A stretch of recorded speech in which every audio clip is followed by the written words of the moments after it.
Rule pertama adalah kita mencari topik yang klik dengan audiens. Apakah mungkin saya mengundang segerombolan ibu-ibu usia paruh baya 40-50 tahun, saya bicara mengenai bagaimana menciptakan reaktor nuklir. Waduh. Do you wanna kill your audience? Ya nggak mungkin. Tapi kalau saya bercerita bahwa 5 cara meraih efisiensi budget rumah tangga, tepat nggak sama mereka? Tepat. So find a topic that clicks with the audience.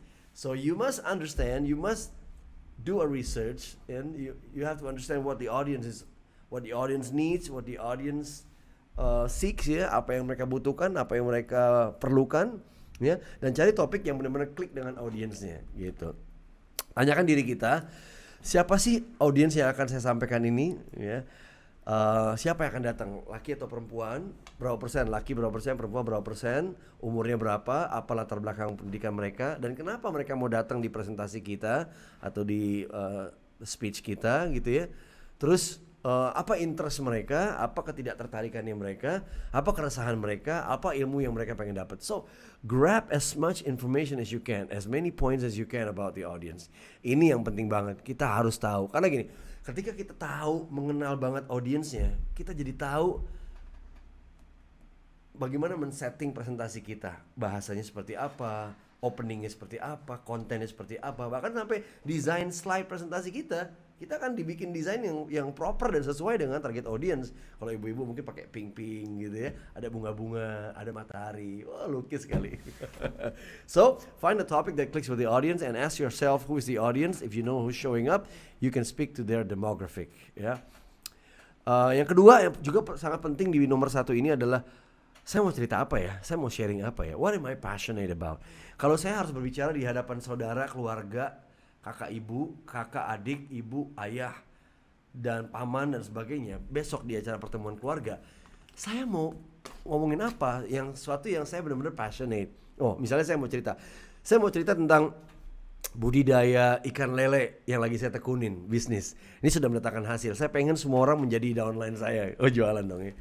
Saya pengen cerita bagaimana saya bisnis sembako, bisnis sesuatu, ya, bisnis jual beli, apapun itu ya. So make sure bahwa apapun yang Anda ceritakan, Anda punya passion untuk menceritakan itu. Anda tahu banget apa yang Anda ceritakan. Kalau nggak tahu, wow, you're killing yourself. Ya, kalau Anda nggak peduli, ya audiens juga nggak akan peduli. Pilih satu topik yang exciting buat Anda sebagai presenter, yang audiens bisa ngelihat dan akan merasa excited juga. Itu kurang lebih. Next. Nah, ini jangan lupa mengambil sebuah quote dari orang terkenal bernama Maya Angelou. Dia bilang, they may forget what you said, but they will never forget how you make them feel.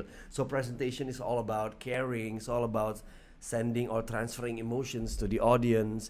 Ya, presentasi itu benar-benar membuat orang merasa nyaman. Presentasi itu benar-benar membuat orang merasa diajari, merasa dituntun, merasa dikasih tahu step by stepnya, tergantung jenis presentasinya.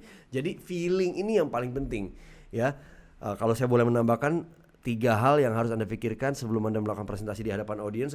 Bayangkan apa yang audiens akan rasakan, bayangkan apa yang audiens bakal pikirkan, bayangkan apa yang audiens akan lakukan. Ya, dengan 3 poin ini, jadi kita menjaga atau memageri message kita supaya lebih kuat, supaya tadi experience presentation experience-nya lebih bagus lah gitu. Nah, step kedua adalah tell a story. Nah, kita diminta untuk bercerita, tell a story, gitu ya. Seberapa efektif sih story? Wow, story itu kuat banget dalam mengconnect audience, gitu ya. Dari dulu zaman kita kecil suka dibacain dongeng oleh ibu kita. Kita sampai sekarang bahkan selalu denger cerita. Sinetron kenapa jadi nomor 1 di Indonesia tayangannya? Sekalipun sebagian orang gak cocok dengan kontennya, tapi sebagian orang lain masih memuja-muji sinetron karena ada cerita. Hollywood menghabiskan hampir 200 miliar, 300 miliar untuk produksi sebuah film, karena mereka tahu bahwa orang-orang yang datang ke bioskop itu orang-orang yang butuh dengar, butuh lihat, butuh tahu sebuah cerita. So movie is all about story. So don't underestimate the power of storytelling. Storytelling is very important, gitu ya. Nah, tell a story. Dengan cerita ini kita bisa terkoneksi dengan audiens, kita bisa nyambung dengan audiens dan lebih mudah buat audiens juga untuk mengingat gitu ya. Saya pernah cerita tentang pengalaman saya melakukan presentasi yang gagal. Dan di situ murid-murid saya selalu menanyakan hal itu gitu kan. Karena dia karena nempel di otak dia pengalaman yang tentang kegagalan dalam bentuk cerita itu ternyata menarik buat mereka. Yes. When it comes to the story, it's always interesting to the people gitu. Like any good story, your speech must have an intro, body, and conclusion. Betul. Ketika kita bercerita, paling nggak kita harus ada introduction-nya, ya harus ada introduction-nya atau pengenalannya, harus ada body-nya, kontennya, dan juga ada conclusion gitu ya.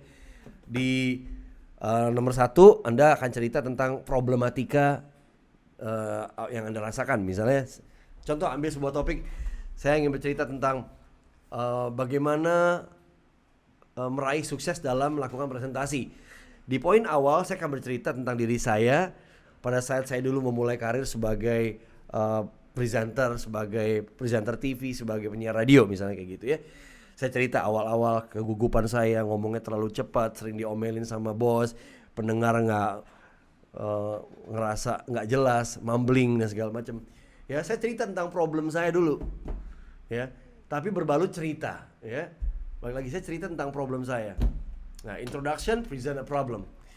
Kedua, saya cerita bahwa seiring dengan berjalannya waktu, saya belajar memperbaiki diri, belajar tentang bagaimana berbicara.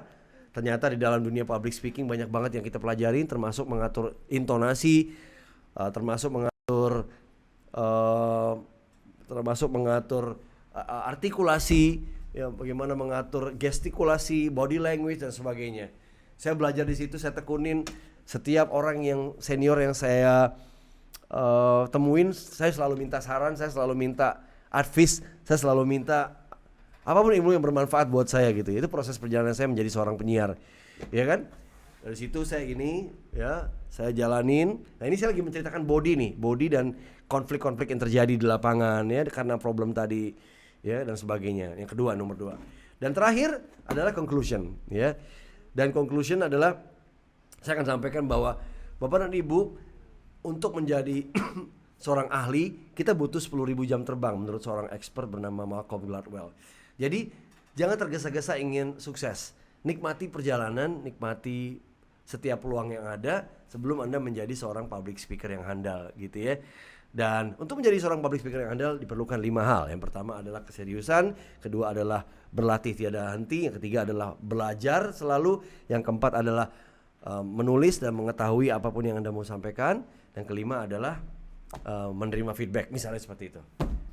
So each presentation, each speaking, mau short speech mau presentation, dalam bercerita kita harus punya intro, body dan conclusion seperti ini, gitu ya.